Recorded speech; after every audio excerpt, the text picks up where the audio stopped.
Good evening, everyone. Welcome to the Torch Bite-Sized Hotspot. For those who are interested in the Strindberg play, that's through there. This here is a talk about fear of cats and 137 other phobias. So you're very welcome to this Torch Hotspot. Here we feature the work of Oxford researchers, and it's very appropriate that it is Torch hosting this hotspot because Torch is the Oxford Research Centre in the Humanities. It's a lovely acronym, T-O-R-C-H, Torch. And what we do is we provide a platform for interdisciplinary research, and some of that research is being featured here tonight on the subject of hope and fear. So it gives me great pleasure to introduce our second speaker of the evening, Sally Shuttleworth, who is Professor of English here at Oxford, and she's published extensively on literature and science. Her most recent book is The Mind of the Child, about child development in literature, science, and medicine in the 19th century, and she moved here to Oxford in 2005 to take up the role of Head of Humanities. And actually we owe the existence of Torch in many ways to an idea that came from Sally. She's now running two very large research projects, both looking at that link between literature and science, diseases of modern life, and also constructing scientific communities, citizen science in the 19th and 21st centuries. She's going to focus in very closely now in this talk to tell us about our daily phobias, the fears that we hardly dare speak even to ourselves.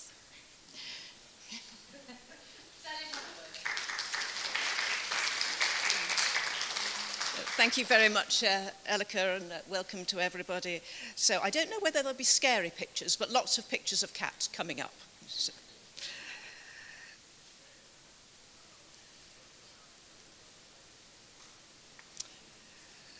We're used to the term phobia, but until 1871, it was not a term in common use, and certainly not in medical use.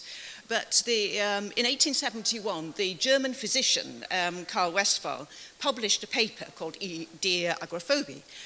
And what he was talking about was the fact that he'd got three patients, all very rational, professional men, who nonetheless had this terror of just crossing squares in the middle of Berlin. And so he was mystified why these seemingly rational beings should be so sort of taken over by this form of terror.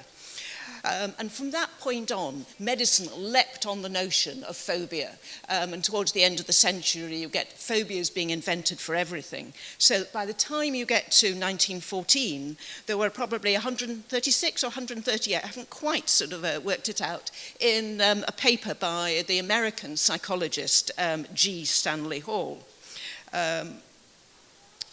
Phobias for everything. Now, guessing. Any idea what haptophobia is? Thank you. Yes, they get more difficult. Fear of touch. Now, hypergyophobia. Any ideas? Very Victorian, though I have here a city trader. Fear of responsibility. In a sense, I think we all have this, actually. Another one? Amacophobia? Very, very obvious. It is fear of carriages, of course. Then, panetophobia? Anyone? No? Nearly, though. Fear of feathers. So you can see they were very inventive in their construction of all these potential phobias. Now, Stanley Hall's work was based upon research he did in the 1890s, and he started off by sending out a questionnaire on fears. He sent out, extraordinarily, questionnaires right across America. All networks and newspapers he could think of, he sent them. But he largely got answers from schools because teachers had got their captive audiences and they handed out these questionnaires to their school kids. And in fact, they were he said, there were some excellent ones from Cambridge, not Oxford, but Cambridge, I'm afraid.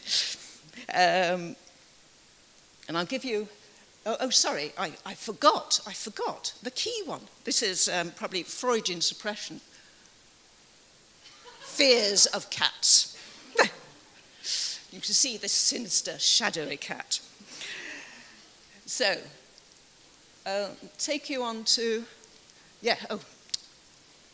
this is Stanley Hall's first chart. So in the questionnaire, he asked people what they were afraid of, if they can remember as a child, if they can remember when it was, why it was, what effects it had. And he gave them various categories: celestial phenomena, inanimate objects, living things, disease and death, supernatural or sudden experiences. Now, I'm not going to spend too much time on this, but it's really quite an interesting chart. You see, domestic animals, not differentiated into cats and dogs, are quite high, with 96 females and 57 males being afraid. Some very interesting gender distinctions. You look at the end of the world. Women are very afraid, or girls are very afraid, but men are not. So 53 to 11. And there's also buried alive, 32 females afraid, but only 5 males. And so Hall was trying to develop theories about why all this was happening. And his argument was really that it was evolutionary, and that it was what he called the original psychoplasm of primitive man emerging up into consciousness. And annoyingly, he only gives us really little snippets in his discussion of what these fears were and how people felt them. But reading between the lines, you can see all sorts of very interesting things going on, such as this example, a female who was 17, on going down in an elevator, always feels like she's going into the bottomless pit that's represented in the Bible. So a wonderfully creative way. You respond to modern technology by using the imagery of the Bible. So this sense that she's going, each time she's in this elevator, which was a new phenomenon at that time, she was descending. There were a lot of moral and religious fears. People who were horror of committing the unforgivable sin. And there was a wonderful English lady who wrote that during her childhood she'd been robbed of the joy of childhood by religious fears until she'd turned to the devil, who she found a lot kinder. But the one I really love is this boy who's really resourceful. And it says, he decided to go to hell when he was 10, when he died. So he rubbed himself with brimstone to get used to it, etc. Now, if ever the most infuriating line you could ever read in research, etc., what did this boy do other than cover himself with brimstone in order to ensure that he went to hell? Very interesting. I'm going to go to the archive to see if I can discover what he did. And I think the reason that he covered himself with brimstone is because every Victorian child was constantly being told that there was a divine song by Isaac Watts that drew on the Bible to say that every liar must have his portion in the lake that burns with brimstone and with fire. So I reckon this poor boy had been told he was a liar and he was going to go to hell, so he thought, right, I'll go there now. So all this preoccupation with fear entered all the popular press at the end of the 19th century. So you've got lots of articles about what do you fear. Because Stanley Hall was really one of the prime people in introducing the bane of the questionnaire. But interestingly, some of the responses are really good. So this is Cosmopolitan, not now, but end of the 19th century, where they interviewed all sorts of eminent figures, actresses, celebrities of the time, etc. And they gave, I have to say, responses that are a lot more interesting than our own celebrities. But just to point out some of the issues here, so you're asked sort of what your fears are. Did they come in childhood? Do you think it was nature or nurture? Is it heredity? Do you think there's a difference between when you're healthy or not? But if I point out number 19, a very leading question. As competition becomes greater in the struggle of modern life, do your fears increase? And you can see that was the preposition behind all of these notions of fear, that actually it was the problems of modern life that were driving people into these inexplicable states of fear. But I think very topically, if you look at number 21, as an American, what do you fear most for your country? Or the following one, concerning your supernatural fears, do you fear a personal devil? So again, I think very topical.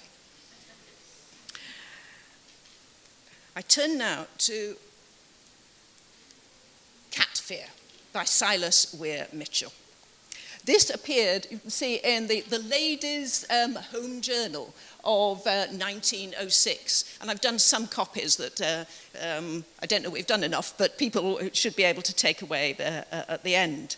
So Weir Mitchell embarked on quite a large piece of research because he'd had various patients who'd had all sorts of cat phobias, and he was trying to work out why it was that seemingly rational people ran in terror, came out in hysteria, had nausea.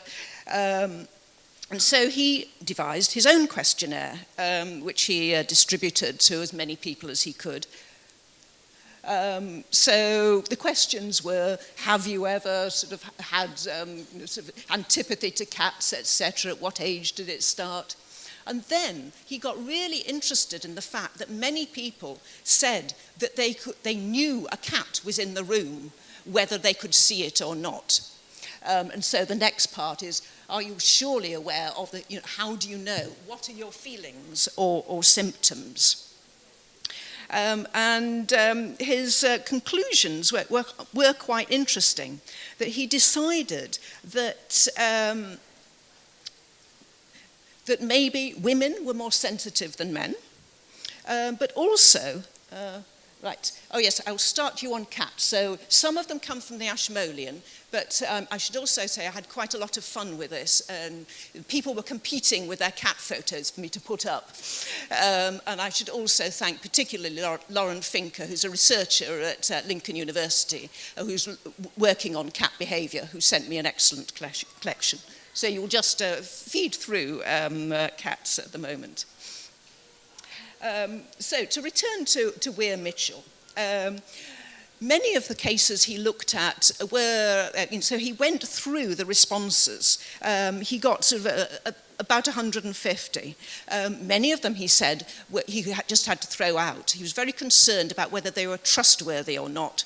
But many of them were distinguished physicians, or general was another of his favourite examples. And the experiments they did were, I'm not quite sure whether we call them scientific experiments now, but people used to hide saucers of milk and cats in a cupboard and then invite people in surreptitiously and see whether they really came out in rashes or hysteria or whatever. And Silas Weir Mitchell goes through quite carefully all what could be the potential causes. He thinks that there could be asthma, but then it's not the case for everybody, so he rules that out. It could be inherited fears, but then why were people not afraid of tigers? So he ends up, and also, yes, it ran in families, so could it just be inherited? And so he ends up by deciding that actually it was all to do with being able to smell, even when the person couldn't actually detect the smell.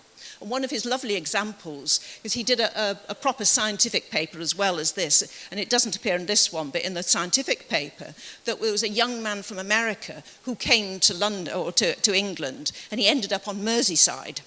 And in Merseyside, he was very homesick and very miserable. And he connected it with coal smoke, because he'd never experienced coal smoke, apparently, in America. And then many years later, he was back in America, and he suddenly felt this amazing sense of depression and couldn't work out what it was. And then a friend mentions, do you smell that coal smoke?